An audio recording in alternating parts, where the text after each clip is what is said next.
Right now, Putin escalates Ukrainian cabinet under attack, while the Kremlin dares to strike at the heart of Ukrainian's government. The world begins to react. The EU demands high-level sanctions and Washington is under fire for delays. Will the US finally crush Russia's economy? Meanwhile, after 24 civilians were killed in yet another brutal Russian attack, the OSCE is holding an emergency meeting. Welcome to Ukraine Today. I'm Zoroslava Kolesnikova. In this episode, we explore the next stage of Putin's war and ask, who will stop him now? Don't miss it. Stay informed and be part of our growing global community. Strike on Ukrainian cabinet. Putin opens new stage of war. A missile strike on Ukrainian's cabinet of ministers marks a new phase in Putin's war, and it's a direct hit on decision-making centers. According to European media and military experts, this attack is a clear message. After returning from Beijing, Putin feels emboldened and more aggressive. He now claims that no sanctions will change Russia's course in this war. At the same time, Ukraine may soon be left without critical air defense, and US support hang in the balance. Our intelligence agencies are warning of new threats, but the big question is, we are ready. Full report coming up. There is no end in sight. After returning from China, the Russian dictator Vladimir Putin is launching a new phase of the war against Ukraine. As reported by The Times, Putin's confidence may have sharply increased after his meetings with Xi Jinping in Beijing, where they discussed prospects for cooperation. And after that, there was already an air attack on the capital, which became one of the largest since the beginning of the Great War. Moreover, during this attack, the cabinet of ministers in Kyiv was hit. This happened for the first time in more than 3 years of the full-scale war. Hardliners in Russia have long called for attacks on decision-making centers in Ukraine. The Times also writes that Beijing has become an important platform for Putin's diplomatic maneuvers. He declared an unprecedentedly high level of relations with China. Moreover, Putin and Xi Jinping solidified their strategic partnership and reached a preliminary agreement on the construction of the Power of Siberia 2 gas pipeline. Additionally, at the parade in Beijing, Putin was seated next to Xi Jinping. They watched the parade, dedicated to the 80th anniversary of the victory over Japan in World War II, together with North Korean leader Kim Jong-un. This was the first time since the Cold War that the leaders of these three countries gathered together. Now, however, it is emphasized that the Kremlin is moving to a new stage of escalation, strikes on decision-making centers in Ukraine. And it seems that no sanctions will force Russia to change its course in the war against Ukraine. This was stated in Moscow a few hours after the US and the European Union made it clear that they are considering the possibility of new economic restrictions, according to Reuters, during the course of the war. The West has imposed tens of thousands of sanctions in an attempt to weaken Russia's $2.5 trillion economy and undermine support for dictator Vladimir Putin. Putin himself claims that Russia's economy is now growing faster than those of the G7 countries, and that it has supposedly withstood the pressure of sanctions thanks to war spending. He has ordered businesses and officials to circumvent the restrictions by any means necessary. Meanwhile, the White House claims that Donald Trump is already prepared to move to the second phase of sanctions against Russia. Amid intensified attacks by the Russian Federation, Ukraine risks being left without air defense due to delays in supplies from the United States. As reported by the reputable Financial Times, the situation worsened after a Pentagon directive in June, which caused deliveries to become irregular and smaller. There is particular concern about the gaps between batches of missiles purchased under the Ukraine Security Assistance Initiative, as well as delays in the transfer of American Patriot, Stinger, and Hellfire missiles. European countries have started to assemble aid packages from their own stockpiles and are making purchases from the US, but these deliveries are still only arriving partially. The military is now reporting that the threat to Ukraine comes not only from the air, but also from the sea, and this is because the Russian Federation has introduced a new maritime drone equipped with fiber optics. Such a drone is capable of performing various tasks. It can act as a kamikaze, control FPV drones, and attack Ukrainian maritime drones. Analysts claim that this opens up new opportunities for the Russian armed forces to carry out terror from the sea and makes attacks more effective, so port cities should consider new security measures against enemy maritime drones. Every voice matters. Join our community, support independent journalism and help us bring you the truth from Ukraine. Become a member of Ukraine Today. Join us now. EU demands health sanctions. pressure mounts on US to cripple Russia's economy. The European Union is sending a delegation to Washington with a clear message. It's time to strike Russia's economy hard. Brussels is urging the US to impose devastating new sanctions targeting the financial system, oil exports, payment infrastructure, and crypto changes that Moscow uses to brace restrictions. But while Europe pushes forward, the Trump team remains hesitant, and key measures like Senator Graham's health sanctions are still on hold. Will Washington finally act or allow Russia's war machine to keep moving? When Trump keeps hinting that he might soon hit Russia with restrictions, but in reality nothing happens, Washington experts explain this by the enormous resistance from the president's team, who are afraid of angering Putin and fear that confrontation could derail the negotiations they have been preparing for so long. I suspect that there are people close to Trump, like Steve Witkoff, for example, who are under the illusion that if you're nice to the Russians and make concessions, it will encourage the other side to be constructive. Nonsense. Ask any American president or secretary of state, both Republicans and Democrats, and they'll tell you, chasing after the Russians and trying to persuade them doesn't work.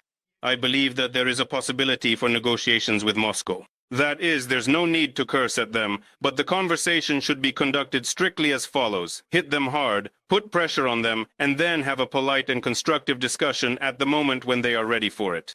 In other words, Fried's plan is about preventive sanctions, not constant threats that restrictions will be imposed at some point in the future if the Kremlin drags its feet. If the Russians don't give up their positions, don't bargain with them, don't waste your time. And what angers me is that Trump could have succeeded on Ukraine, but to do so he needs to put pressure on the Russians, help the Ukrainians, and stop playing the Kremlin's game by offering them concessions and promising broad economic cooperation in the future. Just stop it already. Don't be fools. Hit Russia with sanctions, make them feel pain, and only then do business. Let that be the start of the dialogue. Daniel Fried is a person who knows everything about sanctions. With over 3 decades in diplomacy, he served as Deputy Secretary of State, and the peak of his career was 5 years as the U.S. sanctions coordinator.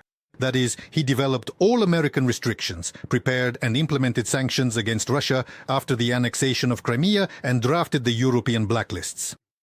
And now, Ambassador Fried considers the #1 priority to be the adoption of the Graham sanctions package, which has been stuck in the Senate since the summer.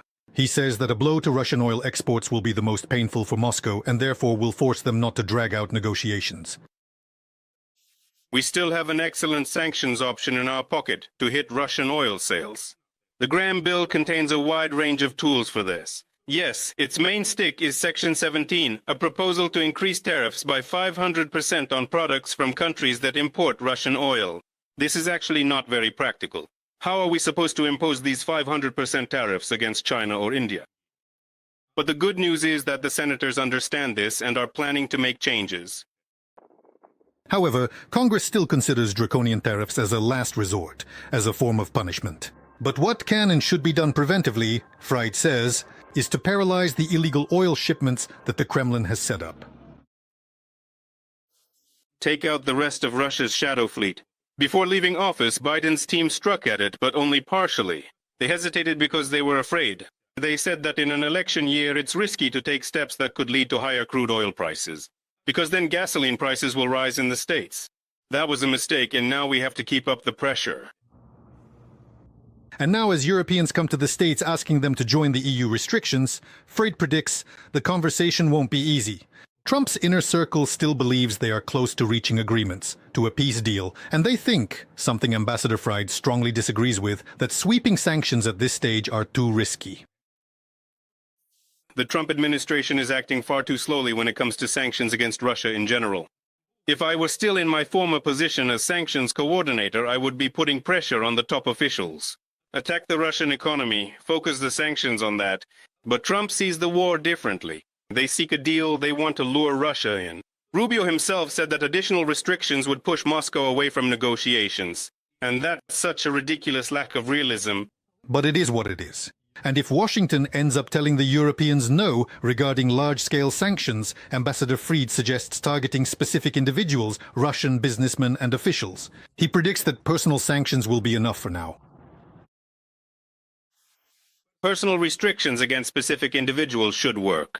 We must constantly identify such people, those who will not be able to escape punishment in the future. Because when you're on the sanctions list of the US, Europe, and the UK, you can't travel. And for Russians, that means a lot. When I'm not allowed into Russia, okay, I can live with that, but not letting Russians into Europe, that hurts them. And I think that's exactly what we should be doing right now. The new blacklists predicted by Frey do not eliminate the need for comprehensive economic restrictions. But if Washington is not ready for them yet, and politicians need time to open their eyes, it turns out there is also a parallel track. From Washington, Dmytro Onopchenko, Serhiy Koval, American Bureau of Inter-TV Channel, United News Marathon. OSCE converts emergency meeting. 24 civilians killed in Russia's attack. After another wave of deadly Russian strike that left at least 24 civilians dead, Ukraine called the word to act, and Europe is listening. Finland, responding to Kyiv's request, has convened an emergency session of OSCE Permanent Council. Deputy head of the presidential office Andriy Sybiha has said this is a direct response to Russia's brutal attack on peaceful cities. Will international pressure grow, or will Moscow once again escape consequences?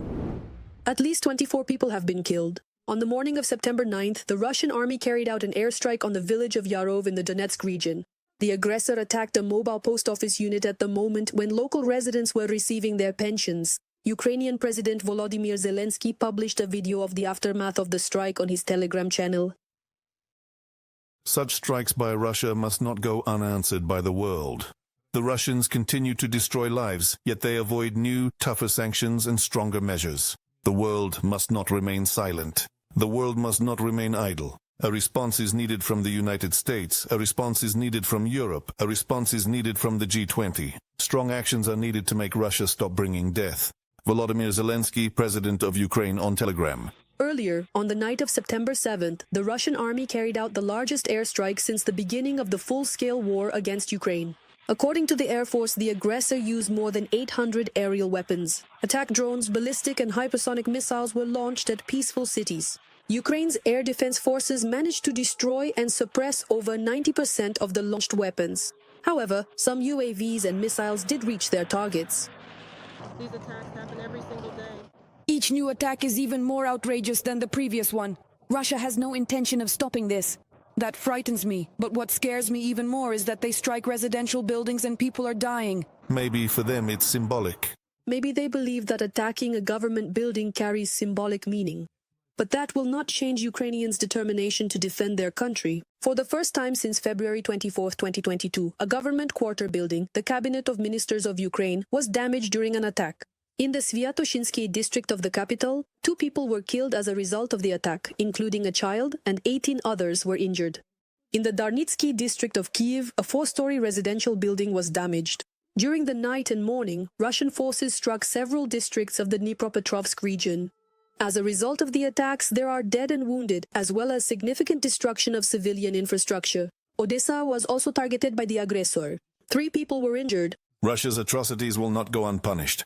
Only decisive and consistent pressure on the aggressor, particularly through tough sanctions, can force Moscow to stop pretending at diplomacy and join real efforts aimed at ending the aggressive war. Andriy Sybiha, Minister of Foreign Affairs of Ukraine, on Telegram. In response to Russia's cynical strikes on peaceful Ukrainian cities, Finland, as the chair of the Organization for Security and Cooperation in Europe in 2025, convened a special meeting. Dozens of representatives from member countries of the organization gathered at the negotiating table in Vienna. The escalation of missile and drone strikes is yet another sign of the Kremlin's disregard for international law and peace initiatives. Deliberate attacks on residential buildings, schools and hospitals demonstrate Moscow's willingness to use terror instead of diplomacy. Ukraine calls on the OSCE participating states to intensify political pressure on Russia to impose new sanctions and other restrictive measures against the aggressor in order to end the war and restore a just and lasting peace for Ukraine. Yuri Vitrenko, permanent representative of Ukraine to the OSCE, is quoting the permanent mission of Ukraine to international organizations in Vienna on Facebook. Let me remind you, earlier, on August 29th, the OSCE condemned Russia's attacks on Ukraine's civilian population and infrastructure, called on the Federation to immediately stop the killings and to engage in constructive negotiations. Larisa Petruk for Freedom TV channel. That's all for today on Ukraine Today. If you want the truth without filters, like, comment and subscribe. And most importantly, support our mission and become a sponsor. Your help let us uncover war crimes, follow the tweets and keeps Ukraine voices here around the world. Stay strong, stay informed and stay with Ukraine.